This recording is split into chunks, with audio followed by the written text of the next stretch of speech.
আজকের রেসিপি কড়াই চিকেন। কড়াই চিকেন তৈরি করার জন্য এখানে আমি 1.5 কেজি পোলট্রি মুরগির মাংস নিয়েছি। এতে রয়েছে গিলেও রয়েছে আর রয়েছে মেটে। আর লাগছে একটা বড় সাইজের রসুন, যেটা আমি ছাড়িয়ে নিয়েছি, পেঁয়াজ কুচি, 3টে বড় সাইজের টমেটো কুচি। পেঁয়াজ এখানে আমি 7-8টা পেঁয়াজ কুচি করে কেটে নিয়েছি। আমি রান্নাটা রিফাইন্ড অয়েলে করছি, আপনারা চাইলে যে কোনো কুকিং অয়েলেই করতে পারেন। তেল গরম হয়ে যাওয়ার পর দিয়ে দেবো পেঁয়াজ কুচি।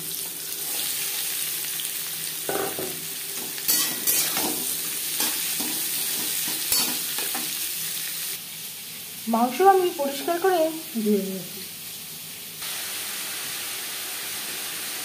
3-4 মিনিট পেঁয়াজ ভেজে নেওয়ার পর দিয়ে দেবো স্বাদ মতো লবণ।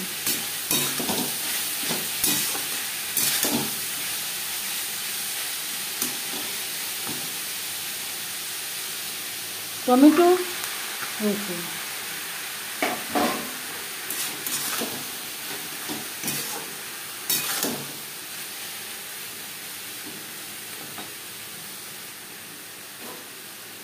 আর লাগছে আদা ও কাঁচা লঙ্কার পেস্ট। এই রান্নাতে আমি যা যা ইনগ্রেডিয়েন্টস ব্যবহার করব তা আমি রান্না করার সময় বলে দেবো আর ডেসক্রিপশানে দিয়ে দেবো, প্লিজ আপনারা একবার চেক করে নেবেন। পেঁয়াজ টমেটোর সাথে মশলা বেশ ভালো করে মিক্সড করে দেওয়ার পর মিডিয়ামে রেখে আরও 4-5 মিনিট রান্না করব। আর দিয়ে দেবো মশলা ধোয়া জল, যাতে পুরো মশলাটাই অ্যাড করতে পারি।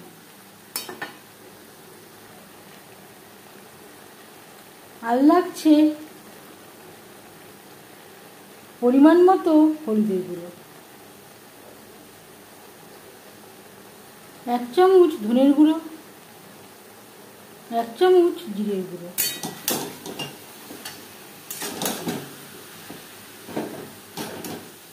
এখানে আমি ভাজা জিরে ও ধনের গুঁড়ো অ্যাড করলাম। পেঁয়াজ টমেটো নরম হয়ে গেছে।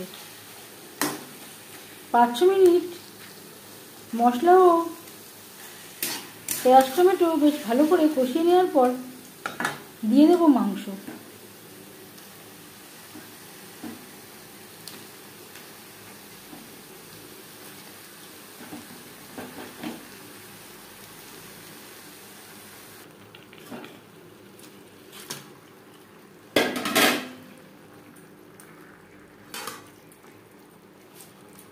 খুবই সহজ একটা রেসিপি।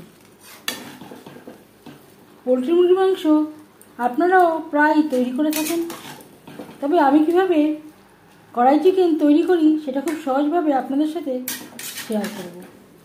মশলার সাথে মাংস বেশ ভালো করে মিক্সড করে দেব।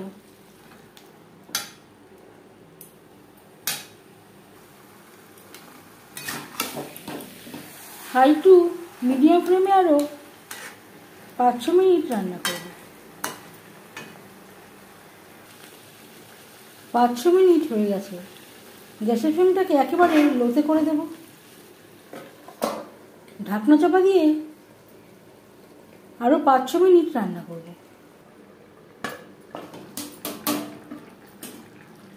এর মাঝে আমি 1-2 বার নাড়াচাড়া করে দিয়েছি। ঢাকনা চাপা দিয়ে রান্না করার জন্য চিকেন থেকে অনেকটাই জল বেরিয়ে গেছে। এতে বেশ ভালো করে চিকেন প্রায় 80% সুসিদ্ধ হয়ে গেছে।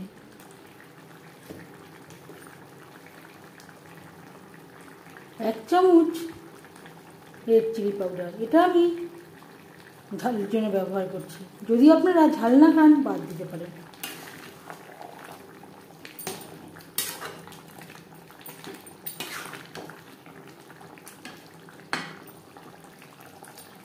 আর দিয়ে দেবো আলু। আলু আমি আগে আর ভাজলাম না, আলু আমি সেদ্ধ করে নিয়েছিলাম, তাই আমি পরে অ্যাড করলাম। আলু পুরোপুরি অপশনাল, ইচ্ছে হয় দেবেন, না হলে বাদ দিতে পারেন।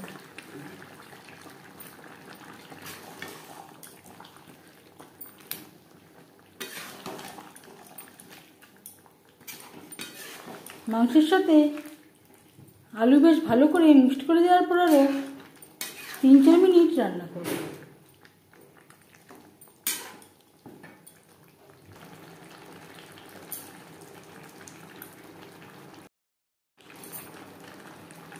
এবার যাচ্ছি ফাইনাল স্টেপে।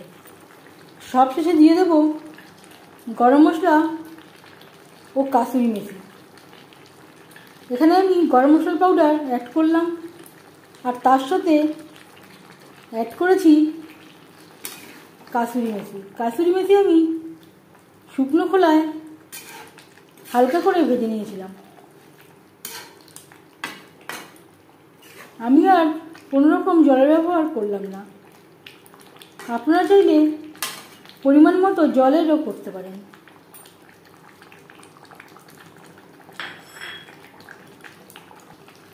এক দু মিনিট রান্না করে নেওয়ার পর গ্যাসের ফ্লেমটা বন্ধ করে দেব।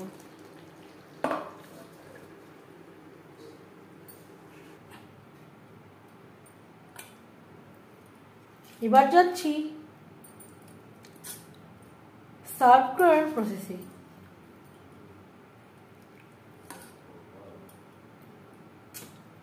কড়াই চিকেন রেডি সার্ভ করার জন্য।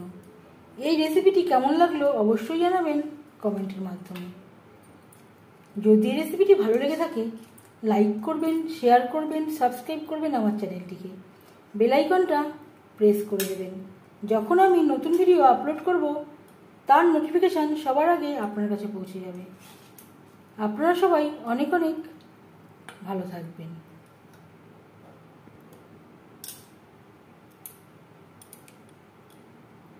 এই ভিডিওটি দেখার জন্য ধন্যবাদ।